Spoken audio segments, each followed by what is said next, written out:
ছাত্রদলের বড় বড় নেতারা যেখানে তারেক রহমানের সঙ্গে দেখা করতে কাঠখড় পোড়ান, সেখানে ডাকসু ভিপি ও তার দল অনায়াসে তারেক রহমানের সাক্ষাৎ পান। শুধু সাক্ষাৎই নয়, তারেক রহমানের কাছাকাছি গিয়ে সাদিক কায়েম দেশ গড়ার কিছু বার্তাও পেয়েছেন। ছাত্রদলের নেতারা বিষয়টি দেখে হিংসায় জ্বলছে ও সমালোচনা করছে। তারেক রহমানের সাথে ডাকসু নেতাদের একান্ত বৈঠকে কী এমন হলো, তার আদ্যোপান্ত থাকছে এই ভিডিওতে। সম্প্রতি বিএনপির ভারপ্রাপ্ত চেয়ারম্যান তারেক রহমানের সঙ্গে বৈঠক করেছেন ডাকসুর ভিপি সাদিক কায়েমের নেতৃত্বাধীন ৫ সদস্যের প্রতিনিধি দল। বৈঠকের শুরুতে প্রতিনিধি দলটি সদ্য প্রয়াত সাবেক প্রধানমন্ত্রী বেগম খালেদা জিয়ার শোক বইয়ে স্বাক্ষর করেন। ১ জানুয়ারি বিকেলে রাজধানীর গুলশানে বিএনপির চেয়ারপারসনের রাজনৈতিক কার্যালয়ে এ বৈঠক অনুষ্ঠিত হয়। বৈঠক শেষে সাংবাদিকদের সঙ্গে আলাপকালে ডাকসু ভিপি সাদিক কায়েম জানান, শোক বইয়ে স্বাক্ষরের পর তারেক রহমানের সঙ্গে দেশের সাম্প্রতিক রাজনৈতিক পরিস্থিতি ও ছাত্র সমাজের ভূমিকা নিয়ে বিস্তারিত আলোচনা হয়। তিনি বলেন, তারেক রহমান আমাদের এবং দেশের ছাত্র সমাজের প্রতি অত্যন্ত গুরুত্বপূর্ণ কিছু দিক নির্দেশনা দিয়েছেন। সাদিক কায়েম জানান, জুলাই বিপ্লব পরবর্তী সময়ে ফ্যাসিবাদ বিরোধী সব শক্তিকে ঐক্যবদ্ধ থাকার উপর বিশেষ গুরুত্ব দিয়েছেন বিএনপির ভারপ্রাপ্ত চেয়ারম্যান। তারেক রহমানের বক্তব্য তুলে ধরে তিনি বলেন, রাজনীতিতে মতপার্থক্য থাকা গণতান্ত্রিক সৌন্দর্য, কিন্তু বাংলাদেশ ও জুলাই বিপ্লবের প্রশ্নে সবাইকে এক থাকতে হবে। বৈঠকে বিএনপি ও জামায়াত সহ সব ফ্যাসিবাদ বিরোধী রাজনৈতিক দল এবং ছাত্রদল, ছাত্র শিবির সহ সব ছাত্র সংগঠনকে কাঁধে কাঁধ মিলিয়ে কাজ করার আহ্বান জানান তারেক রহমান। ডাকসু ভিপি আরও বলেন, বিপ্লবের এই ঐতিহাসিক সুযোগ কাজে লাগিয়ে ইনসাফ ভিত্তিক বাংলাদেশ গড়তে হবে, কিন্তু বিপ্লব পরবর্তী সময়ে যে বিভাজন তৈরি হয়েছে সেটিকে কাজে লাগিয়ে দিল্লির তাবেদার ও পতিত ফ্যাসিস্টরা নতুন করে ষড়যন্ত্র করছে বলেও মন্তব্য করেন তিনি। সাদিক কায়েম বলেন, শহীদ জিয়া ও বেগম খালেদা জিয়ার আদর্শ অনুসরণ করে দেশের মাটি ও মানুষকে ভালোবেসে বাংলাদেশপন্থী রাজনীতি চর্চা এবং ভারতীয় আধিপত্যবাদের বিরুদ্ধে প্রতিরোধ জারি রাখাই আগামী দিনের মূল লক্ষ্য। গত ১৬ বছর তরুণ প্রজন্ম ভোটাধিকার থেকে বঞ্চিত ছিল উল্লেখ করে তিনি বলেন, একটি অবাধ, সুষ্ঠু ও গ্রহণযোগ্য নির্বাচনের জন্য ছাত্র সমাজকে ঐক্যবদ্ধ ভূমিকা পালন করতে হবে।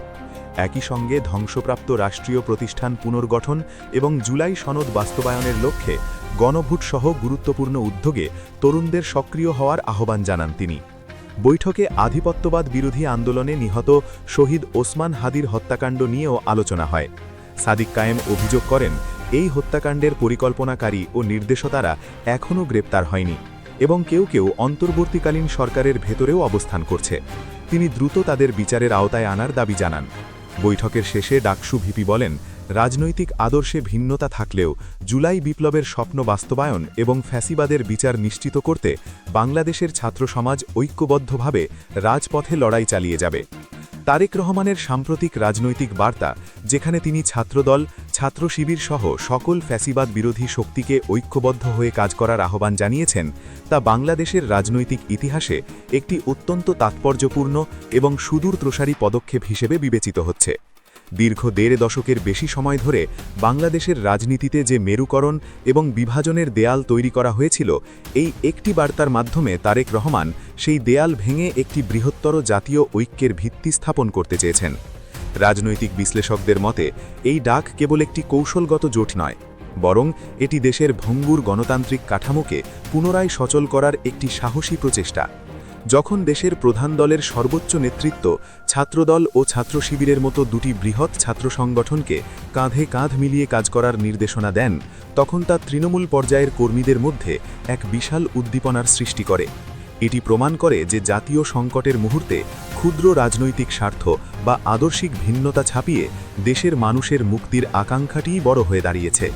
এই ঐক্যবদ্ধ হওয়ার বার্তা সাধারণ মানুষের মনে এই আশার সঞ্চার করেছে যে আগামী দিনে বাংলাদেশ একটি প্রতিহিংসা মুক্ত এবং অংশগ্রহণমূলক রাজনীতির পথে হাঁটতে পারবে।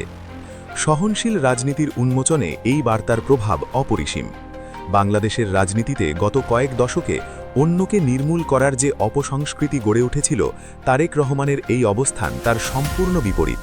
তিনি বোঝাতে চেয়েছেন যে গণতন্ত্র মানেই ভিন্ন মতের সহাবস্থান। ছাত্রদল এবং ছাত্র শিবিরের রাজনৈতিক আদর্শে ভিন্নতা থাকতে পারে, কিন্তু তাদের লক্ষ্য যদি হয় একটি বৈষম্যহীন এবং ইনসাফ কায়েমের বাংলাদেশ, তবে তাদের মধ্যে সংঘাতের কোনো স্থান নেই। এই আহ্বান যদি রাজপথে এবং ক্যাম্পাসে সফলভাবে বাস্তবায়িত হয় তবে তা বাংলাদেশের ছাত্র রাজনীতির ইতিহাসে এক নতুন দিগন্তের সূচনা করবে। দীর্ঘদিনের হানাহানি ও রক্তক্ষয়ী সংঘর্ষের বদলে যদি সহযোগিতা এবং সহনশীলতার সংস্কৃতি গড়ে ওঠে তাহলে সাধারণ শিক্ষার্থী পুনরায় রাজনীতিতে আগ্রহী হবে। এটি কেবল একটি দলের ক্ষমতা হটানোর আন্দোলন নয়, বরং দীর্ঘমেয়াদে একটি স্থিতিশীল রাষ্ট্রব্যবস্থা গড়ার কারিগর হিসেবে কাজ করবে। তারেক রহমানের এই উদার রাজনৈতিক অবস্থান দেশের তরুণ প্রজন্মের কাছে তাকে একজন দূরদর্শী নেতা হিসেবে প্রতিষ্ঠিত করার সুযোগ তৈরি করেছে। অপরদিকে এই ঐক্যবদ্ধ শক্তির উত্থান যে আওয়ামী লীগের জন্য চরম উদ্বেগের কারণ হয়ে দাঁড়িয়েছে তাতে কোনো সন্দেহ নেই। আওয়ামী লীগের রাজনৈতিক সাফল্যের একটি বড় অংশ নির্ভর করত বিরোধী দলগুলির মধ্যে বিভাজন এবং পারস্পরিক অবিশ্বাসের ওপর। বিশেষ করে জামায়াত শিবির কার্ড ব্যবহার করে তারা দীর্ঘদিন ধরে দেশি বিদেশি বিভিন্ন মহলের সমর্থন আদায় করে আসছিল। কিন্তু তারেক রহমান যখন প্রকাশ্যে এই ঐক্যের কথা বলছেন তখন আওয়ামী লীগের সেই ডিভাইড অ্যান্ড রুল বা বিভাজনের রাজনীতি কার্যত অকেজো হয়ে পড়েছে। আওয়ামী লীগের জন্য সবচেয়ে বড় ভয় হল ছাত্রদল ও ছাত্র শিবিরের সম্মিলিত জনশক্তি। এই দুটি সংগঠন দেশের প্রতিটি উপজেলা, ইউনিয়ন এমনকি গ্রাম পর্যায় পর্যন্ত সুসংগঠিত। আওয়ামী লীগ সবসময়ই আন্তর্জাতিক মহলে এটি প্রচার করার চেষ্টা করেছে যে তারা না থাকলে দেশে উগ্রবাদের উত্থান ঘটবে। কিন্তু তারেক রহমানের নেতৃত্বে এই জাতীয় ঐক্য প্রমাণ করে যে দেশের সকল ঘরানার রাজনৈতিক শক্তি এখন একটি গণতান্ত্রিক ছাতার নিচে অবস্থান করছে। এই সংহতি আন্তর্জাতিক সম্প্রদায়ের কাছে একটি শক্তিশালী বার্তা দিচ্ছে যে বাংলাদেশে এখন কোনো নির্দিষ্ট গোষ্ঠীর একাধিপত্য নেই, বরং এটি একটি গণ আন্দোলনে রূপ নিয়েছে। আওয়ামী লীগের ভয় এখানেই যে তাদের প্রোপাগান্ডা বা অপপ্রচার এখন আর আগের মতো ধোপে টিকছে না। যখন একটি উদারপন্থী রাজনৈতিক দল এবং একটি সুশৃঙ্খল ইসলামপন্থী ছাত্র সংগঠন একই লক্ষ্য নিয়ে কাজ করে তখন সেখানে চরমপন্থার অভিযোগ তোলা কঠিন হয়ে পড়ে। এতে আওয়ামী লীগের কূটনৈতিক ভিত্তি দুর্বল হয়ে পড়ছে এবং তারা রাজনৈতিকভাবে ক্রমশ জনবিচ্ছিন্ন হয়ে পড়ছে। তারেক রহমানের এই বার্তা কেবল একটি রাজনৈতিক স্লোগান নয়, এটি একটি নতুন বাংলাদেশের রূপরেখা। এই ঐক্যের মাধ্যমে তিনি বোঝাতে চেয়েছেন যে সামনের দিনগুলোতে বাংলাদেশে আর কোনো এক দলের স্বৈরাতন্ত্র চলবে না, বরং একটি জাতীয় সরকার বা অংশীদারিত্বের রাজনীতির মাধ্যমে দেশ পরিচালিত হবে। এই ধারণাটি দেশের শিক্ষিত সমাজ এবং সিভিল সোসাইটির কাছে অত্যন্ত ইতিবাচক হিসেবে ধরা দিচ্ছে। মানুষ এখন শান্তি ও স্থিতিশীলতা চায়। বছরের পর বছর চলা মামলা, হামলা আর গুম খুনের রাজনীতি থেকে মুক্তি পেতে এই ঐক্যবদ্ধ আন্দোলনকেই তারা একমাত্র পথ হিসেবে দেখছে। এই ইতিবাচক রাজনীতির ধারা যদি অব্যাহত থাকে তাহলে তা কেবল একটি সরকারকে পরিবর্তন করবে না, বরং দেশের রাজনৈতিক ডিএনএ বদলে দেবে। প্রতিহিংসার বদলে ক্ষমা এবং সংঘাতের বদলে ডায়ালগের যে নতুন ধারা তারেক রহমান প্রবর্তন করতে চাইছেন তা সফল হলে বাংলাদেশ একটি প্রকৃত গণতান্ত্রিক রাষ্ট্রে পরিণত হবে। তারেক রহমানের এই সাহসী ও সময় উপযোগী আহ্বান আওয়ামী লীগের 15 বছরের দুর্ভেদ্য দুর্গে কম্পন সৃষ্টি করেছে। এটি যেমন একদিকে দেশের মানুষের মধ্যে আত্মবিশ্বাস ফিরিয়ে এনেছে, অপরদিকে আওয়ামী লীগের মনে পরাজয়ের ঘণ্টা বাজিয়ে দিয়েছে। ছাত্রদল ও ছাত্র শিবিরের এই ঐক্যবদ্ধ যাত্রা যদি সফল হয় তাহলে তা বাংলাদেশের ইতিহাসে দ্বিতীয় বিপ্লব হিসেবে গণ্য হবে। এটি কেবল একটি দলের ক্ষমতা দখলের লড়াই নয়, বরং এটি 16 কোটি মানুষের ভোটাধিকার এবং মানবিক মর্যাদা পুনরুদ্ধারের সংগ্রাম। এই সংগ্রামের চূড়ান্ত বিজয় কেবল সময়ের ব্যাপার মাত্র, কারণ জনতা যখন একবার ঐক্যবদ্ধ হয় তখন কোনো শক্তি তাদের দাবিয়ে রাখতে পারে না। তারেক রহমানের এই বার্তা সেই অপরাজেয় ঐক্যেরই এক চূড়ান্ত ইশতেহার।